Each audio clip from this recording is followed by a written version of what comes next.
Okay, so chapter 4.3, which is modeling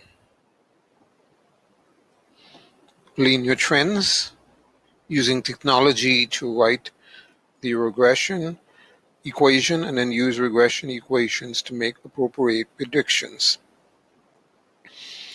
A regression line is a tool for making predictions about the future about future observed values. It has the form, and let's highlight that, y is equal to ax plus b, where a is the y-intercept and b is the slope. So if this looks vaguely familiar to you from algebra, it's the same form as y equal to mx plus b, except in statistics we refer to it as y is equal to ax plus b. And then we use usually generated using technology. Okay. So here is an example of a linear regression. A scatter plot shows a fairly strong positive linear trend. It's going uphill. The regression equation has a slope of 2.6 and a y-intercept of 30.46. The positive trend indicates that players who hit more home runs tend to have more RBIs. And here's an example of a negative trend. The scatter plot shows a negative linear trend. As the age of a car increases, the value tends to decrease. The regression equation, this came from technology, is the predicted value of the car. So the original price of the car was $21,375, and the slope 1.25 times the age of the car. So at any given point on this graph, say 10 years, we can see that the car value is around $10,000.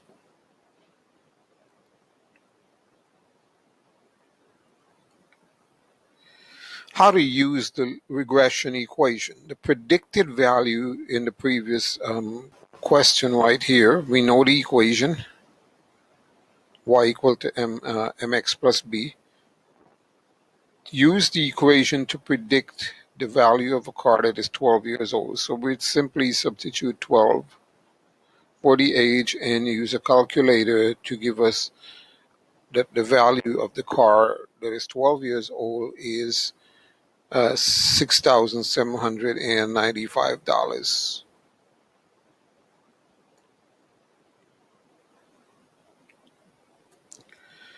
To find regression equation using technology, follow the same steps as for finding correlation coefficient. Okay, the same steps to find the correlation coefficient will give you the technology. I'm going to do this one with the calculator. So we have heights of, I hope you guys remember this from 4.2, heights versus weight. And I'm going to find a regression equation first using, perhaps using StatCrunch here. Okay, so let's go ahead.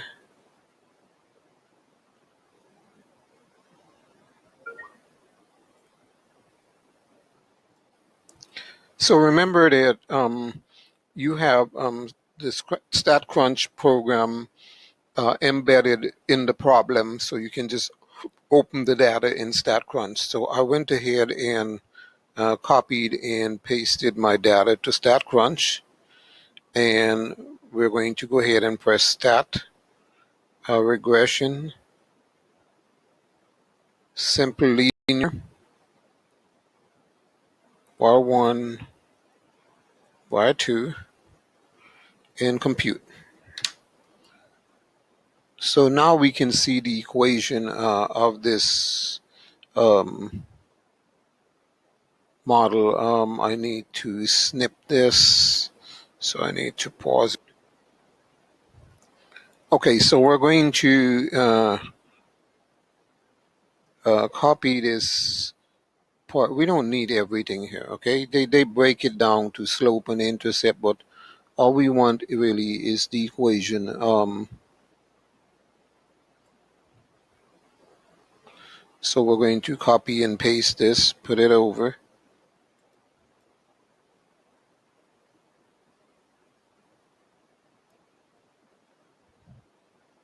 We're trying to close this in a little bit so we can get some space to put our data.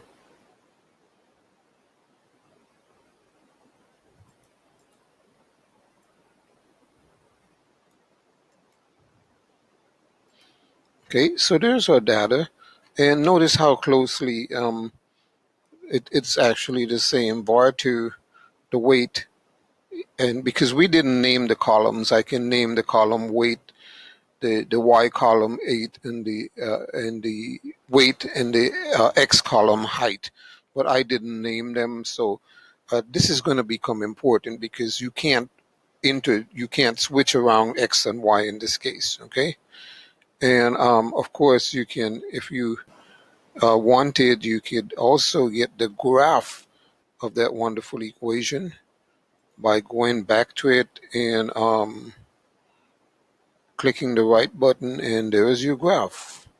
So remember that we can do all of that in StatCrunch and save yourself a lot of time working with the data. Yeah.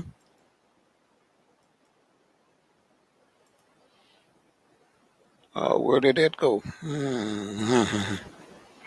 Where's, yeah.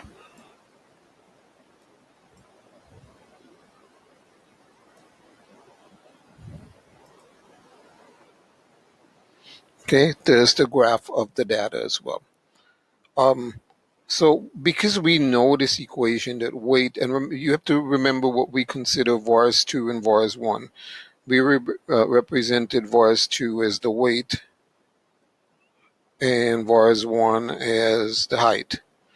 So for a woman who is 65 inches tall, all we would do is substitute in this equation and use a calculator to get her, whose height is 65 inches. We would use the calculator and find out that her weight is 144.07 inches. All right. Things to pay attention to, okay? Order matters. If x and y is switched, the regression equation will change.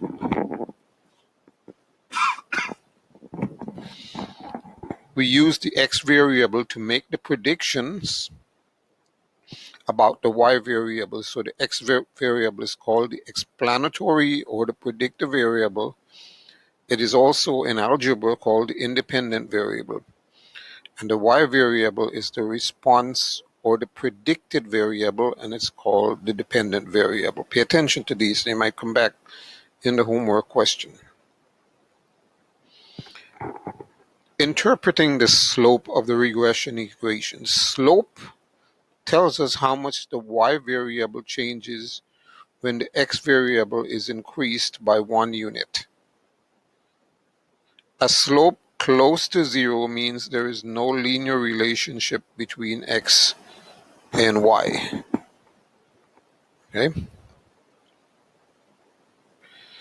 The slope here in this particular height and weight equation is 9.03. The y variable is weight, the x variable is height.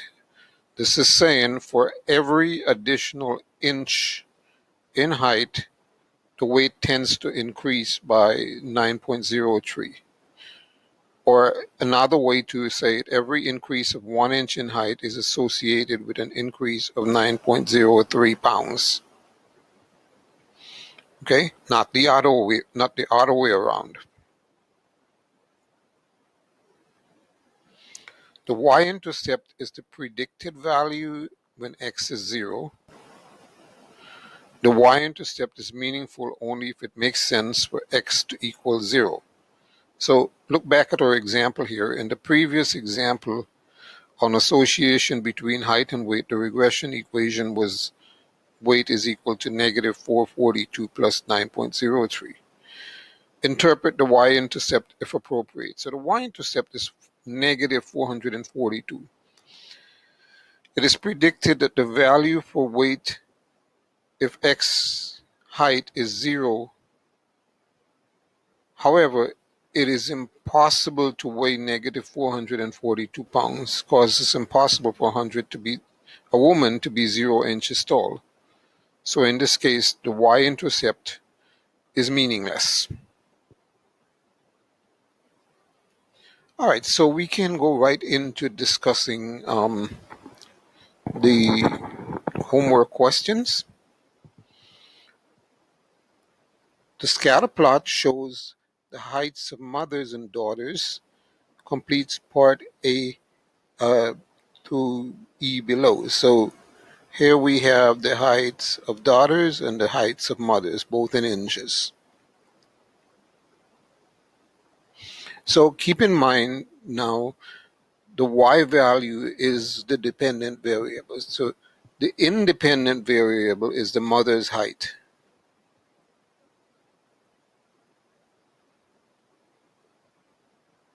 And the dependent variable is the daughter's heights.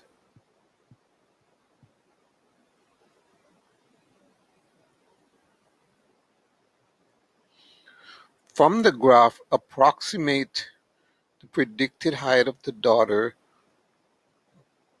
whose mother is 65 inches. So to do this, you would have to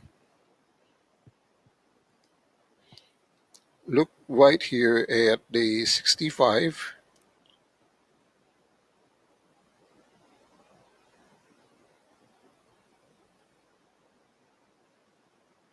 And you can see the daughter is perhaps around right there.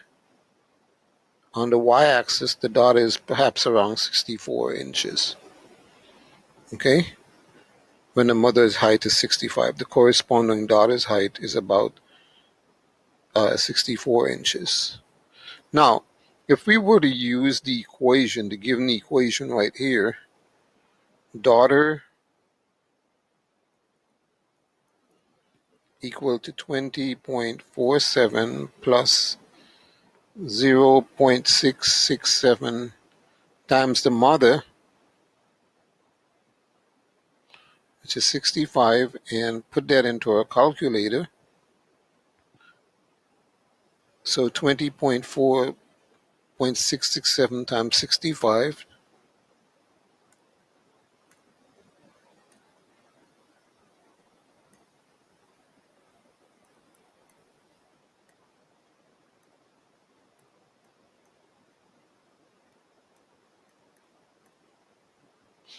To give me approximately 60, that's wrong, 20.4. Let me go back and look at the numbers. 20.47, yeah, 20.47. Yeah, 20.47 plus 0.667 times 65 to give me approximately 63.83.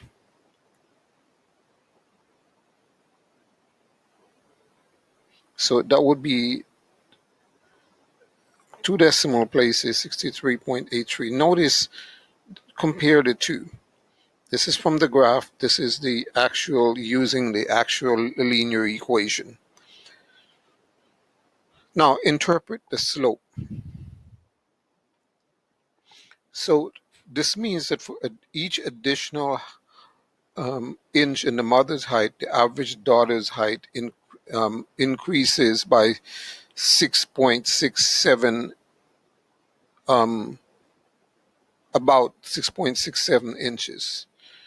Okay, remember which one is the predictor and which one is the predicted. For each additional inch in the mother's height, okay, this is the mother's height, the daughter's height will increase by 0.0667 inches. And part E, what other factors might influence the daughter's height? What do you think?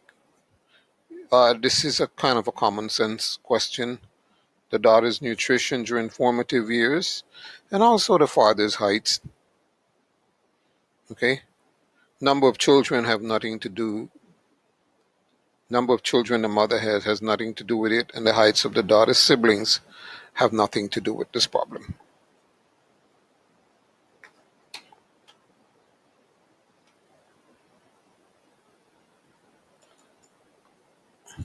All right, moving on.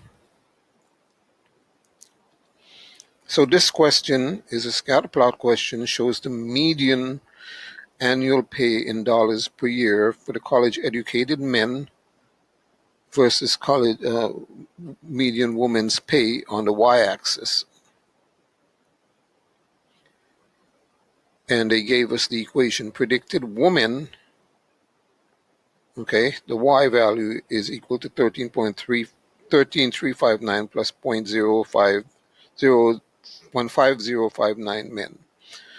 Find a rough estimate by using the scatter plot of the median pay of women in a city that has a median pay of about 70,000. So what you want to do here is to look at 70,000 for men, which is right there, and look at the lowest value perhaps. The lowest value is around right there, about 45,000.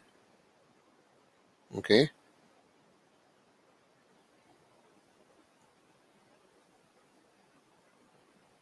Between 45 and 50,000.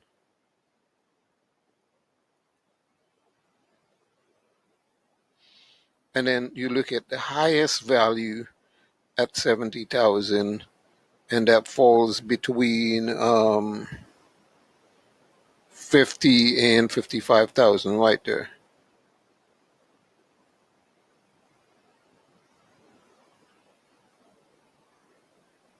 So that those values range between 45 and 55, a low of 45 and a high of 55,000. Okay. Now, if you want an exact value, use the equation. You would go to the equation, and you're going to need your calculator for this. 13.359 plus 0.5059 times 70,000, and put it into your calculator. So let's go ahead and put that into our calculator. 13.359. I'm going to have to keep going back and forth on this. 13.35, I'm sorry, 359.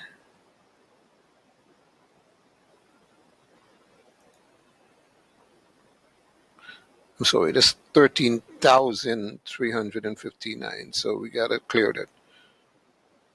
13,359 plus, gotta keep going back here, 0.5059 times 70,000.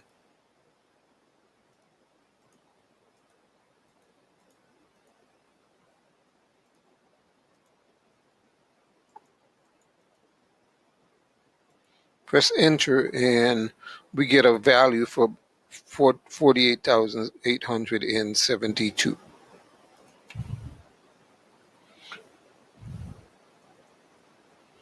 48,872, which is kind of a clue that it has to be between 48 and, if you get that number, you can actually pick out between what two numbers and work backward to answer part A instead. See what I'm saying?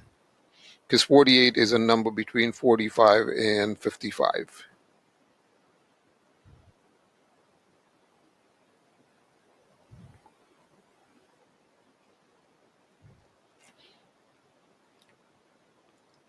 Okay, so they're telling us about this equation right here.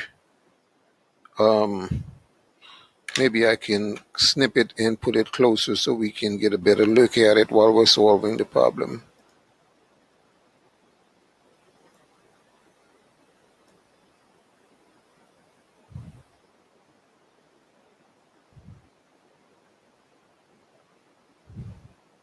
I want to place it up here.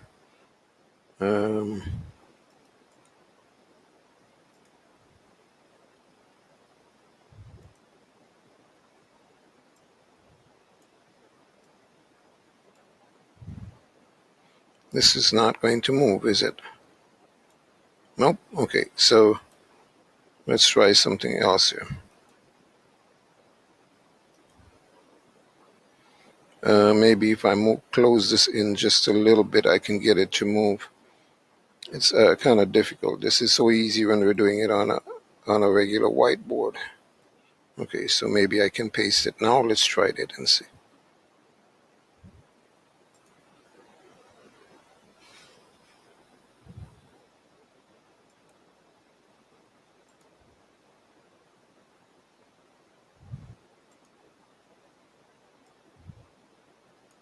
Okay, here we go. That seems better.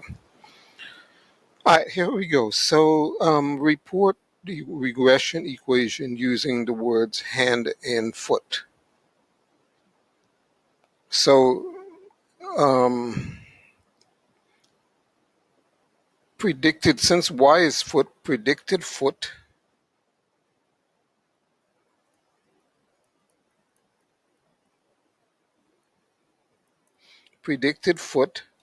that did not come out well. Predicted foot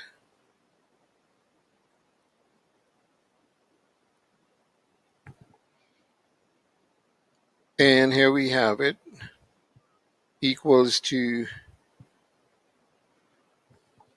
8.19 plus 1.038 and times the hand. Okay, now if I can write that out, predicted foot equals to 8.19 plus 1.038 hand. Okay, now a lot of this information is purely elementary, because the answers are going to come out to be the same. For example, verify the slope using the formula b is the slope is equal to r times sy over sx. So we're given r right here is 0.822, and we're given the sy value is 2.28, and the x value is 1.807. And if we put that into a calculator, 0.822 times 2.28, so let's put that in a calculator, 0.822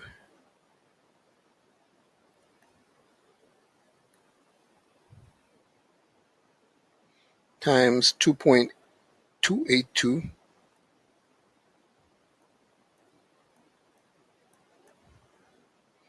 divided by 1.807.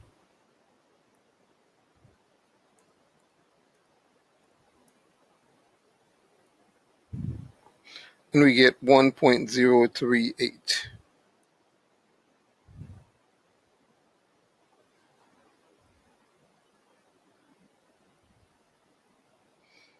Which should match the b value that we have from the equation. That should match. Okay? And then the y-intercept comes from y bar minus b times x. Okay, so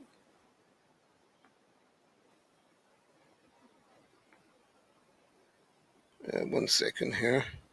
Need to copy and paste this over.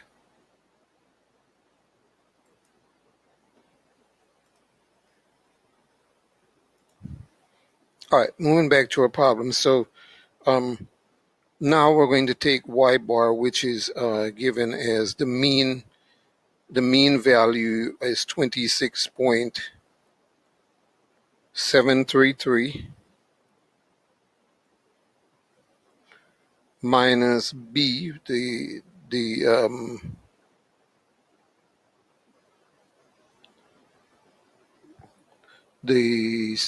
slope 1.038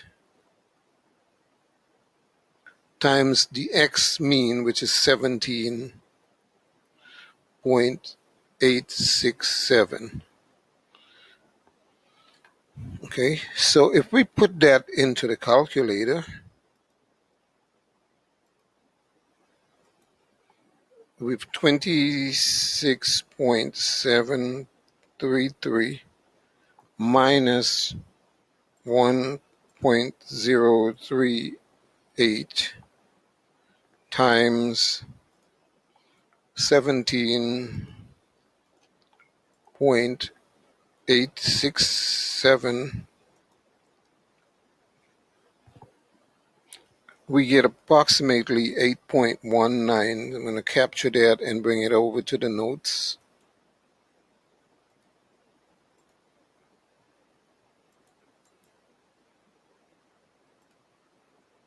Okay, 8.18. Two decimal places, 8.19, which should match the 8.19 that we got in the regression equation. Okay, should match that.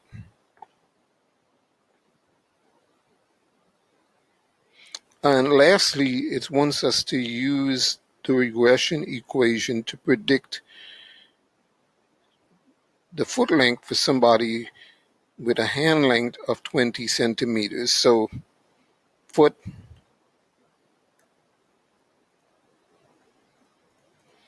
is equal to 8.19 plus the slope 1.038 times 20 for the hand length. Calculator,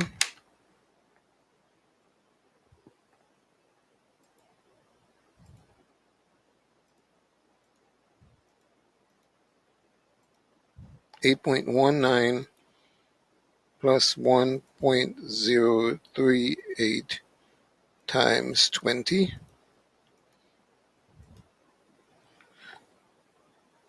28.95,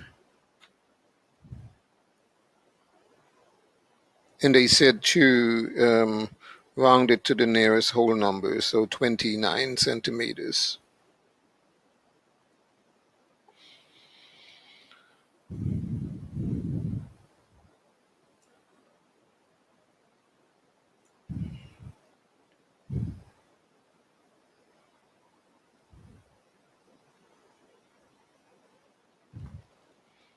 All right, question 4. Measurements were made for a sample of adult men, assuming that the association between their hand length and foot length is linear. They gave us that assumption already.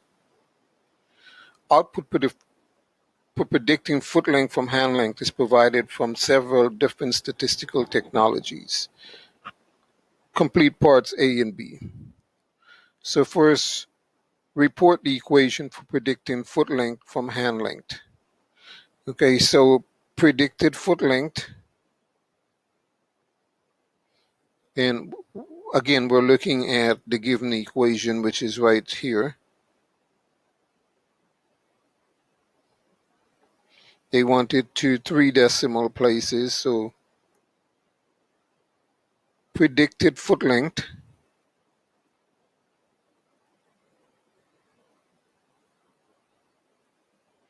equals to 8.494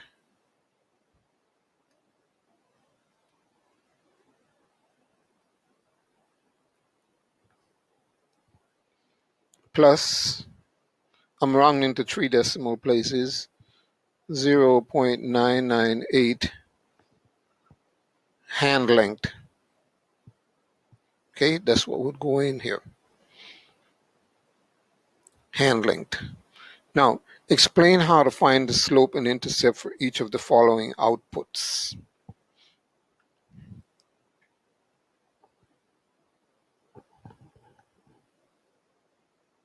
Choose the correct answer below.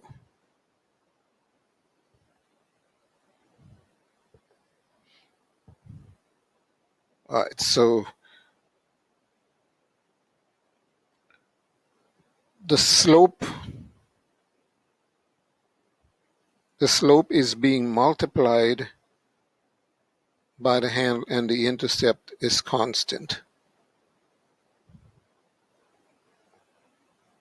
Hold on 1 second here. I need to pause. Okay, I'm back. Somebody was at my door. All right, where were we? So, yeah, here they want us to explain how to find the slope and the intercept for the displayed output here. So the slope is the number being multiplied by the hand length, and the intercept is constant. That would be this answer here. Right? The slope is the number that's being multiplied by the handle. Now the only other answer that comes close is this one. Slope is the number multiplied by the handle, but the intercept is constant divided. This part is not correct, which is why we have to keep that. The intercept is simply constant. Next, explain how to find the slope and the intercept for display output to the right. So in this case, in the 1, 2, 3, 4th line, the slope is multiplied and the same answer, and the intercept is constant. Okay? Slope is multiplied by hand length and the intercept is constant. Moving on, explain how to find the slope and intercept for this data here. So in this case, the slope is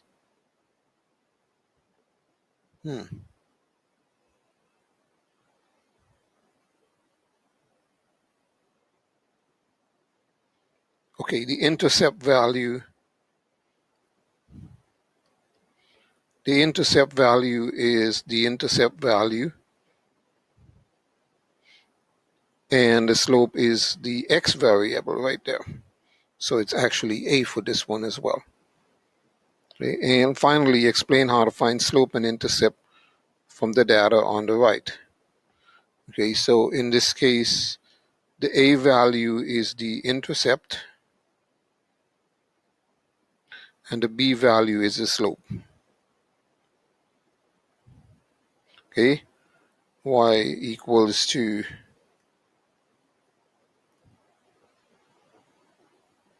a plus bx. Okay, intercept, slope.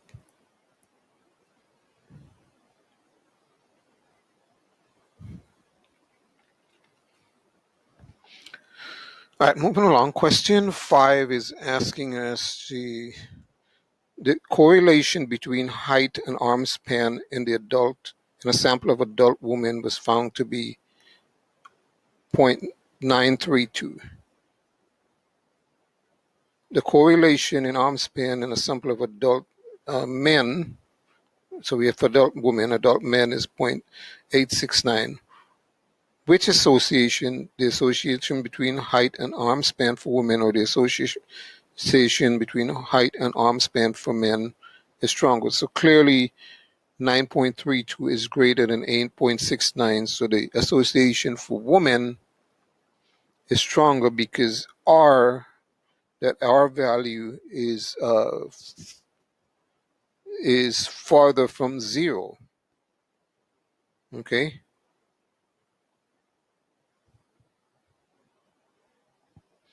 Okay, if we think about, this answer here, went from 0 for women, 0 to 0.932, and for men, It's from 0 to 0.869. So clearly the woman is the arm span, because that value 0.932 is further away than 0.869 from 0. A golfer identify predictor in predicted and response variable. A golfer has data on the amount of practice every year and the amount of improvement in his game. The golfer wants to determine the amount of improvement in his game based on the amount he practiced. So the predictor variable, what he's going to use to predict the result, is the amount he practiced. Okay, that answer, amount of practice. Amount of practice. And the response variable would be the improvement of his game. Amount improvement of his game. Okay, because we're looking amount improvement of a game and amount he practiced. So based on the amount of practice, the predictor variable, he will get a response in terms of an improvement to his game. Question 7.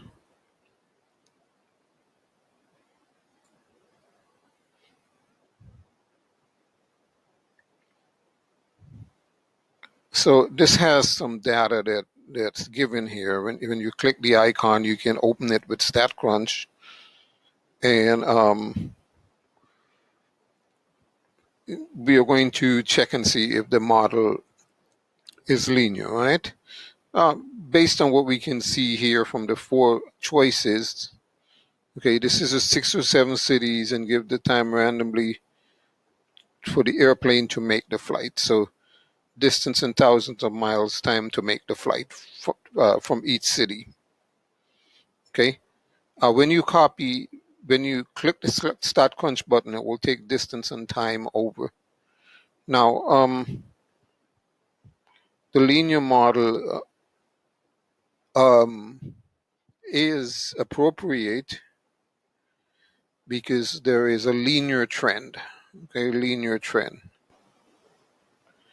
To find the equation, we're going to go ahead and go to StatCrunch, and you're going to open that data in StatCrunch when you go to your StatCrunch. I've already copied and pasted the data in there, and I'm going to go ahead and use the regression simple linear.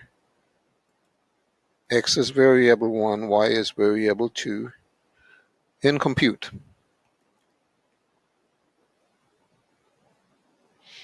And I'm going to snip this data and put it into our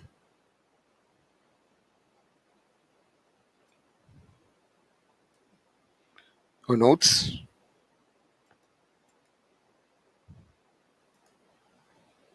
And then I also need the graph to put in the notes.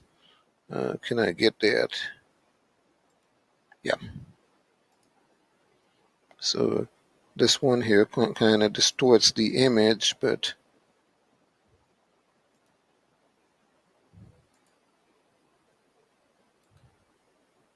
let's see if I can paste it.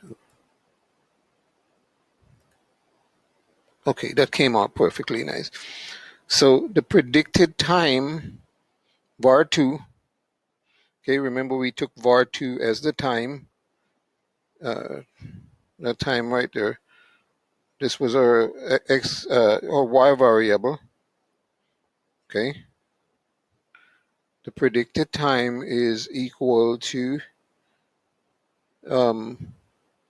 0, 2 decimal places, 0.69, and 2 decimal places, 1.92. Okay, these 2 values here, but rounded to 2 decimal places. Var is 1. Okay, and that's because I had vars1 in the distance and vars2 as the predicted time. Okay, be careful when you're choosing those. If you want to go back and look, you can see what I did. Okay, var2 is the let's see,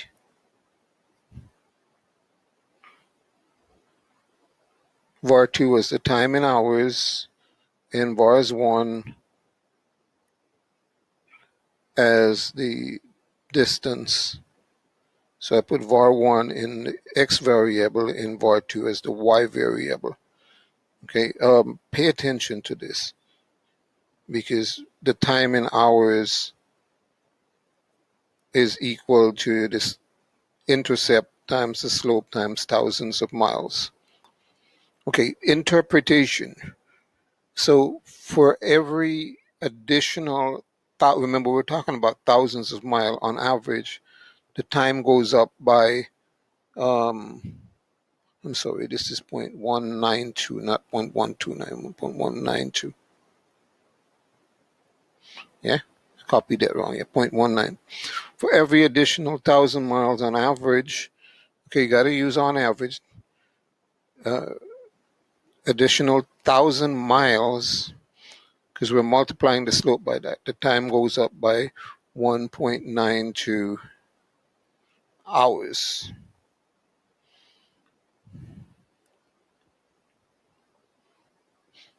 A trip of 0 miles, okay, interpret the intercept. So a trip of, in the context of the problem, there are no flights with a distance of 0. So a trip of 0 hours would take about 0.69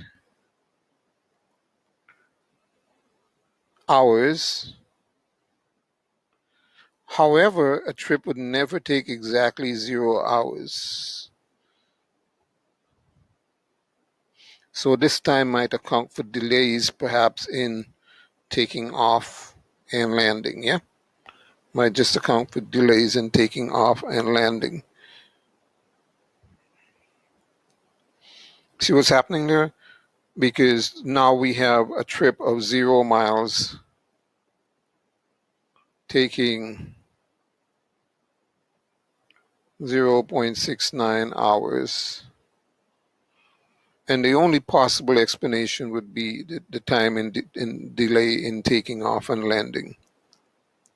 And then finally, it would take on average about how many hours to fly 3,000 miles. So we would use our calculator for this, okay? 0.69 plus 1.92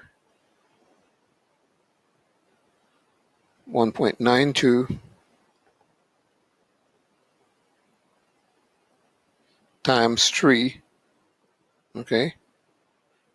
Calculator. Remember, we're working in thousands of miles now, so 0.69, 1.92 times 3.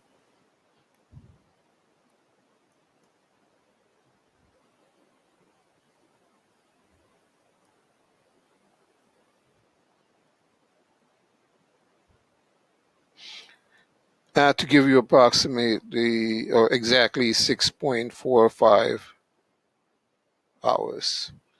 So a 3,000 mile nonstop will give you 6.45 hours, about 6.45 hours.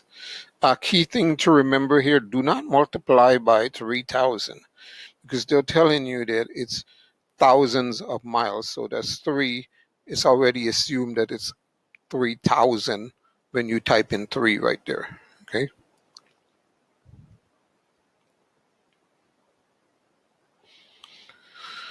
All right, moving along here. Question 8 is asking us, and let's see where the data is. The data is right here. Okay, so I'm going to try to copy and paste this data. Let's pause this for a second. And while I copy and paste this data over,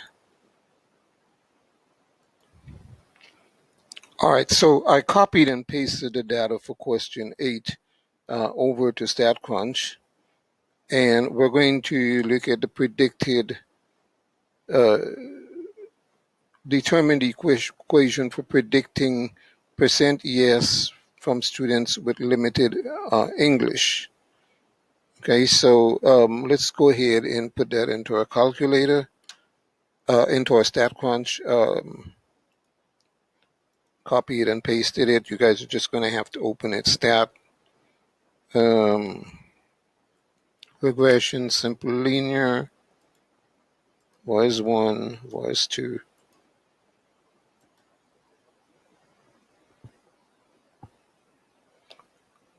So this is a classic case where I mixed up the two variables. I should have put voice 2 first in voice 1 because it's asking the other way around. Be careful with this, okay? And I'm going to explain why in a second.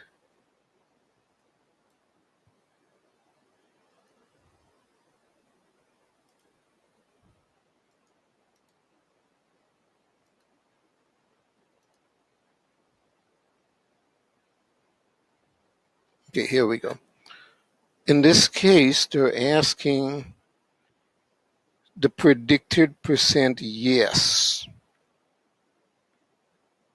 The predicted percent yes. They want this here to be the Y column. They want vars 1 to be the Y column. Okay, and this is vars 1.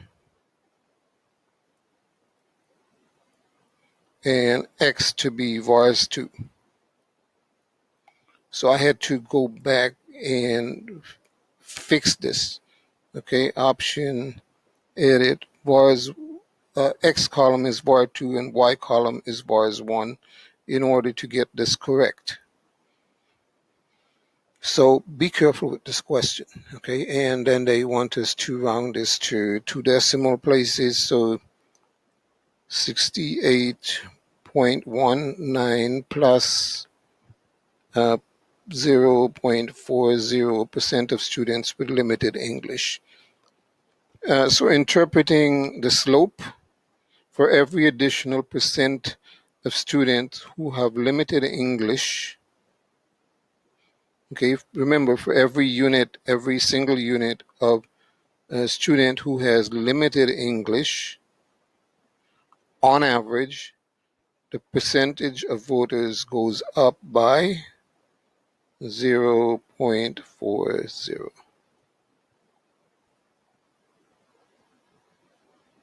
And look for the words on average, and look at, if you look at choice C, very close, for every additional percent of students who have limited English on average, the percentage of voters goes up in this case. Oh, this when you type this in, make sure that you put a negative sign here, okay? Because that slope is negative. My bad. Negative 0.40.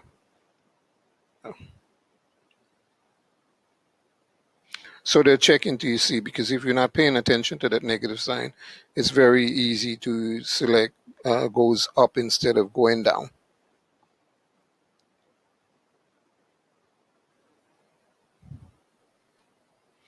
All right, moving on. This is kind of a long chapter, but a lot of stuff to cover. But hey, you guys signed up to do statistics. Okay, so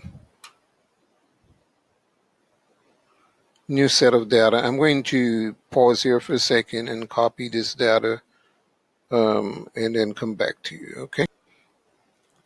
Okay, so I've taken the data from question, well, what question is this? Question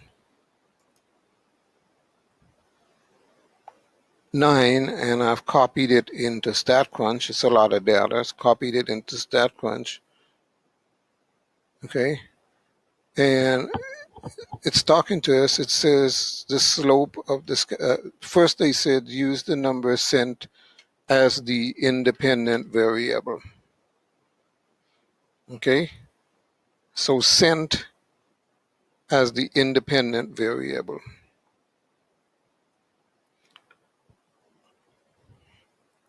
In other words, the x variable. So I've got my data copied into StatCrunch.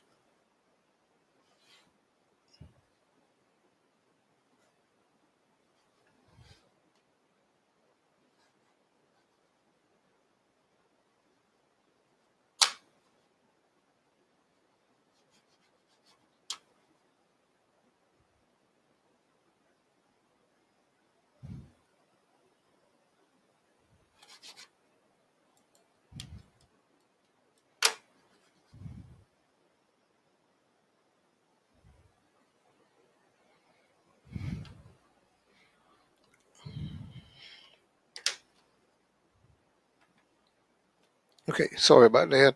Yeah, I've got my data copied into StatCrunch. I'm going to go ahead and do a simple linear regression plot.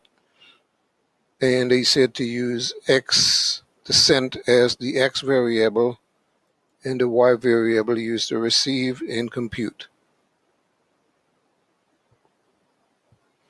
So I'm going to copy both the graph and the plot over.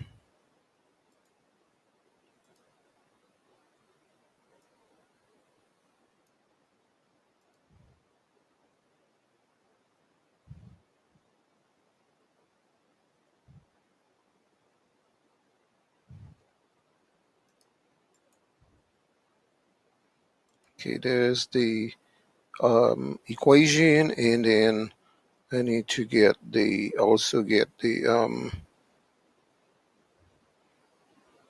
graph, yeah, and put it into the notes.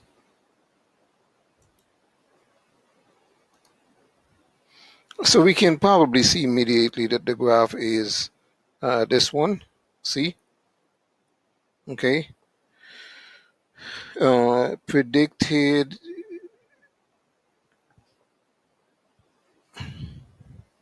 positive.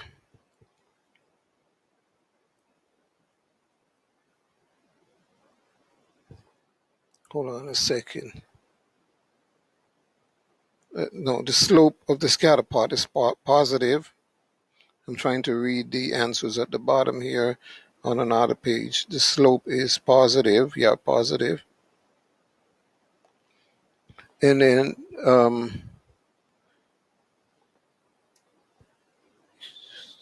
so in this case, the predicted was the received, right? Because we said the independent variable was the cent. And if we look at our table result here, the 3 decimal places,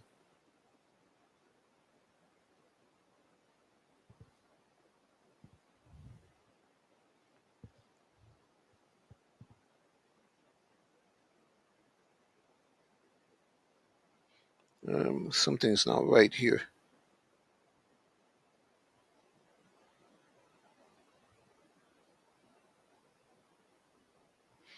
I have to pause this. Okay, I think I understand what they're trying to ask now.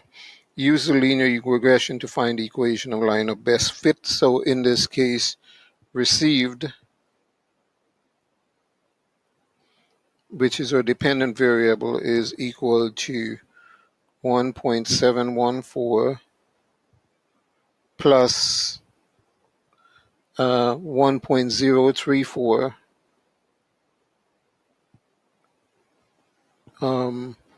times cent. Okay, predicted 1.714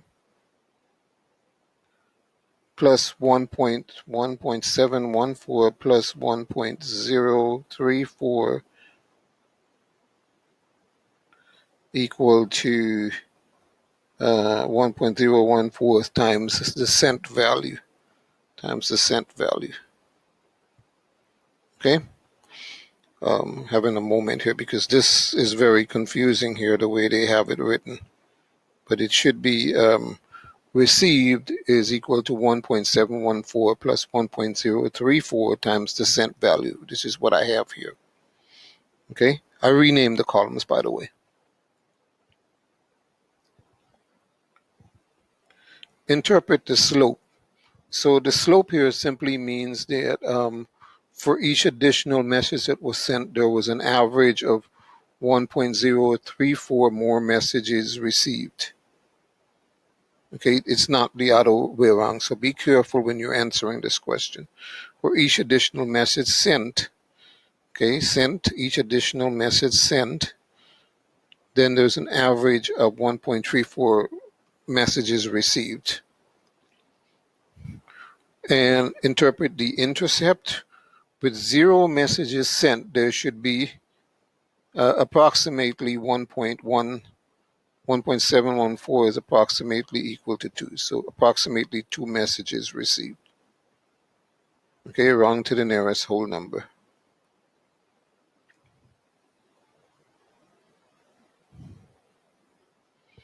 This came from the notes. The equation for making predictions about the future. I'm going to give you a hint. It has something to do with equation and regression. Okay, something for equation and regression equation. And statisticians often use the word predicted in front of the y variable in the equation of the regression line. Remember, the y value is always the predicted value and the x value is always the response variable.